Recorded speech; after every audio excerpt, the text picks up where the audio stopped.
Wow, look what the cat dragged in.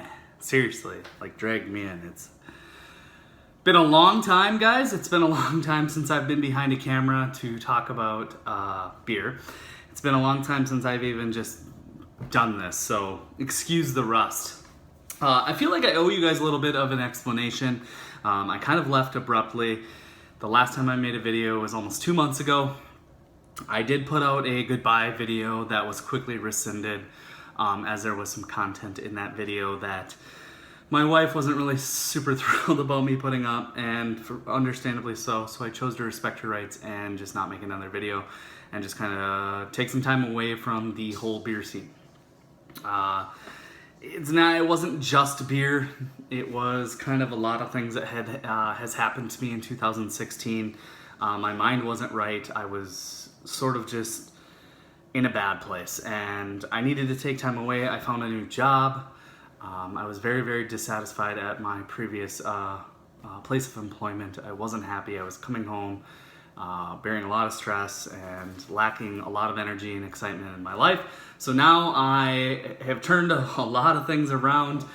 Things are going very, very well for me and my wife right now, and I felt like now is a good time to kind of jump back in. With that said, I don't want you guys to get your expectations up. I am not committing to coming back to a full-time recording schedule. I'm not necessarily going to do just only beer. There may be some other things in there. Coffee is one of them that I want to introduce to my channel. I'm a huge coffee fan, and I thought, you know what? I like to talk about coffee too, so why don't we go with that? But you know what? Let's jump back into things like we never missed a beat. We're looking at a beer that's getting a ton of hype. Like, the hype train has caught on fire like a dynamite stick and gone and blown the fuck up. It is fresh hop season. Joe just did a video on this. DJ did a video on this beer. This is Lagunitas. Seriously, I don't know where my camera is anymore. Lagunitas Born Yesterday Pale Ale. This is a fresh hop India Pale Ale. I guess it's considered a pale ale, but you know what? It's 7%. So just know that it's pretty much an IPA. 2016 one-hitter series. This one was brewed, it says, in California and Chicago at the new facility. There are reports of lack of haze, and there is even talks of the Chicago batch being different.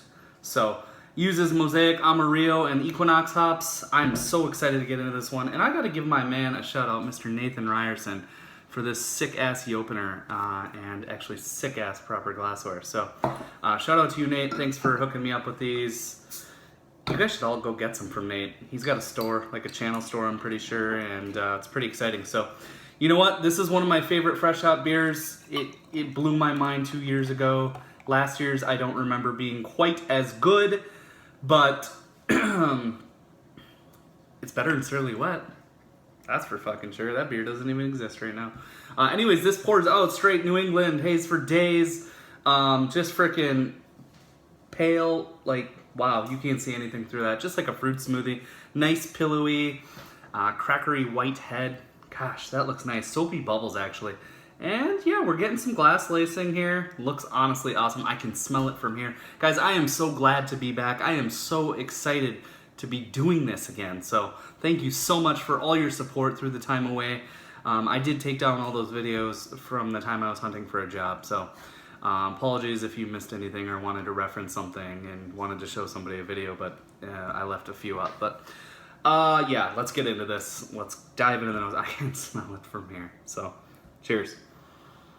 Okay, yeah, that is one of the most tropical forward beers I have smelled in a while.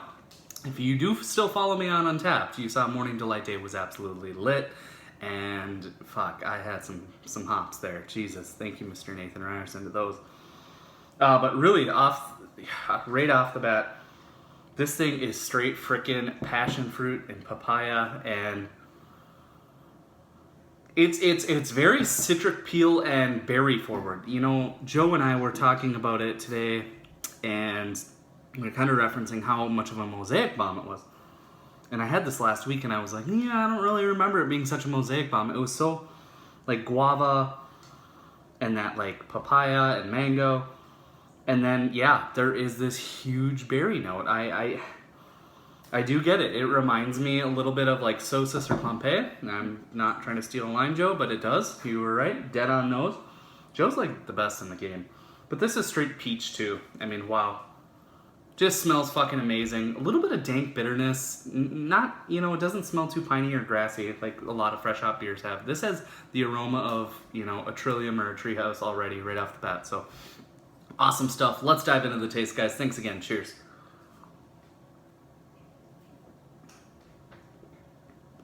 By the way, Nathan, I love these glasses because they fit an entire beer in there. So that's always nice too.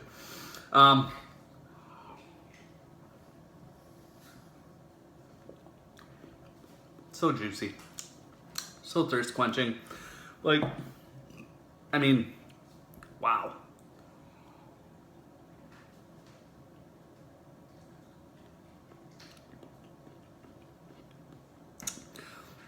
Yeah, it's a ton of papaya. It's a ton of this like pithy passion fruit, even like a little bit of like a dragon fruit. Like if you've ever had dragon fruit, passion fruit from J.W. Wakefield, you kind of know what those flavors taste like. I drink a lot of fucking passion fruit LaCroix, and I'm getting a lot of those notes in here. Total side note, but yeah, orangey, blueberry. Almost a hint of pineapple too. And then like this white grapiness. Just like faint. I don't know. It's a weird note. It's not like Nelson Sauvin white grapiness. It's not that pithy, earthy dinkness that follows after it. It's just this almost like champagne-y, spritzy note. All I fucking know is that this beer shreds super hard. There's like no alcohol to be found, 7%. I poured this a little warmer. Kind of follow that same MO as Nate and Joe. I always have. But I get this just such nice, soft, juicy hop character that kind of just rolls across the palate. It really accentuates on the sides of the palate, and it increases the salivary production like crazy. It's almost like a sour in a way, but you're just like filled with this mouth of saliva wanting to drink more and more and more. And there's this nice crackery, really, really like artisan cracker note. You know, those ones that are almost so boringly pale tasting, if you will. That's the only way I can describe it. But yeah, it's got that in the malt character, which is nice because then the hops just shine. So seriously awesome stuff. I love that everyone who's probably watching this video or is going to watch this video has access to this beer, because Lagunitas somehow creates value and beer that just blows the mind, especially in the one-hitter series. And it's available everywhere. And guess what? It's fucking like $10 to $12 a 12-pack or 6-pack. You can't really beat it, guys. It flew off the shelves around here. I had to stoop very, very, very low, and I had to go to Total Wine to get another 6-pack. Actually, 2. Grabbed one for a friend because he couldn't get any, so got a lot of shit for that. But you know what, guys? I support my local liquor stores first, but sometimes you gotta go get what you gotta get where you gotta get it, so take that for what you will. But I think this has been an absolute blast to get back behind the camera. I think it's a great beer. It's a more accessible beer. Trading for all those hard-to-find hops. Luckily, I was so fortunate to have such great people who would just send me stuff without even asking for anything in return. You know who you are. You made a lot of those videos very, very possible. If for not that, I don't have a lot to trade. Minnesota's a dumpster fire right now for beer, but that should be changing soon. So more on that, actually, to follow in another video. But you know what, guys? I'm not going to sit here and pump out 14 to 20 minute long videos. I'm not going to put out 2 to 3 minute videos. I'm just going to give you what I've got to give you off the top of my head. I'm not rehearsing anything. I'm looking at the bottle as I go. I'm not reading reviews before I go. I'm not hyping shit up. I'm just going with what I know people are enjoying to drink and have access to drink. So you might not see another video for a while. It might be a week. It might be 2 weeks. It might be a month. I don't know. But you will see me again. So that's all there is, and we will see you again in another beer review very, very soon. I guess I gotta fucking rate these, right? I said it's a shredder, so you should probably know it's world class. We gotta put a number on it, right? Sorry, we joke about the whole number scale and the pluses and minuses and all the banter and bullshit that's involved with rating a beer. You should absolutely go get this beer right now. If you have access to it and you haven't had it, drive to your near store, local, Total Wine, I don't care, get the fucking beer, put it in your glass and dome it. Straight to the dome. Solo dome it. Take 2, take 3. Like Joe, have 4 in a row. You know, it's that good.